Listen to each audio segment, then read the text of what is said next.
And welcome back to another in-depth weather video.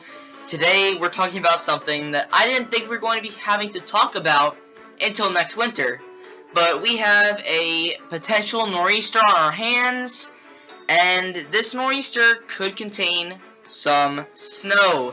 So if you let all of the fuel out of the snowblower, sorry, but you're going to have to put some back in. So let's get right on into it, but first, if you like this video, make sure to like, comment, subscribe, and hit the bell. Also, comments in the comment section down below, how much snow do you think will be produced by this nor'easter? So, let's start off here with the NAM model, and we're just going to be going through here and taking a look at what the NAM has to say about this storm. So, right now, we have a low pressure that retrograded from the eastern U.S. back into the northern plains.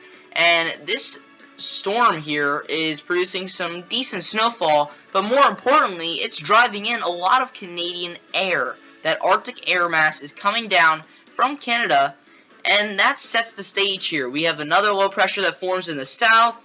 The south won't be getting any snow from this, of course. It's way too late for that. But we could see a nor'easter developing here. Now, this low pressure starts to move off the coast, and that is a pretty good setup for a nor'easter. We have the cold air marked by these blue dotted lines, as well as we have this low pressure here off the coast. Now, on the back end of this storm, we start to see some moisture generating. Now, this storm is maturing, it is developing, it is gaining strength. Now, as it starts to move up the coast, it'll start to pull in that cold air from Canada, and we start to see a gradual changeover to snow. And especially in areas of New England, we could see some pretty heavy snowfall in spots. Now, this is a 993 millibar low pressure, and we have enough cold air to make this a pretty decent snowstorm, especially for areas of Vermont, New Hampshire, Massachusetts, and Connecticut. Now, this storm starts to move to the north, and that's where the model run ends. So let's go over to the European model right here, and let's see what the European model has to say. So same setup, of course, with that low pressure in the north. Now, this second system, that low pressure doesn't form until very late.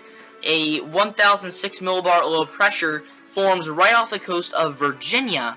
Now, this low pressure really doesn't pull in that cold air since it is not as strong, but there is some areas that do see that change over to snow, just not as much as some of the other models. So let's move on to the GFS for a third opinion. So with the GFS, we see the same setup, and we see a lot of cold air. Now, the low pressure is also pretty weak, but we also see that moisture being generated early, as well as this low pressure intensifying pretty quickly. Now, that does lead to a changeover into some snow, as well as some very heavy snow, as that low pressure really starts to pull in a lot of moisture from the Atlantic, and we see a 995 millibar low pressure here, and that continues to strengthen and kind of stall out right on the coastline of Rhode Island and Massachusetts, keeping that snow in play for longer until this storm eventually moves out. So, those are the three opinions on this storm. Now, let's take a look at what those three opinions have in terms of snow totals. So, the NAM, just as a heads up, is the more accurate of these models, and it is showing a pretty decent amount of snowfall. Widespread areas of 6 to 12 inches, and some areas in the higher elevations could see a foot. Now, more importantly, we see some of the snow seeping down very far south, creeping on the borders of the New York City limits, as well as going far enough east to get into the Boston metro. But we see that this is mostly an interior northeast type storm, mostly being in parts of New York as well as western New England primarily. With the European model, we have three different bands here.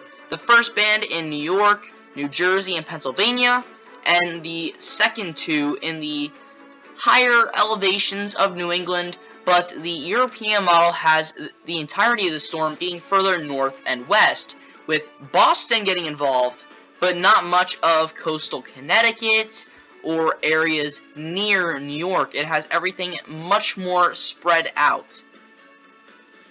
In terms of the GFS, this is kind of a balanced, but more toward the NAM depiction of what this storm is going to do. Just a lot more snow here, especially in western Massachusetts, looking up to 17 inches of snow. And this includes areas of Connecticut, which usually don't see much snow at this point, getting a half a foot to a foot.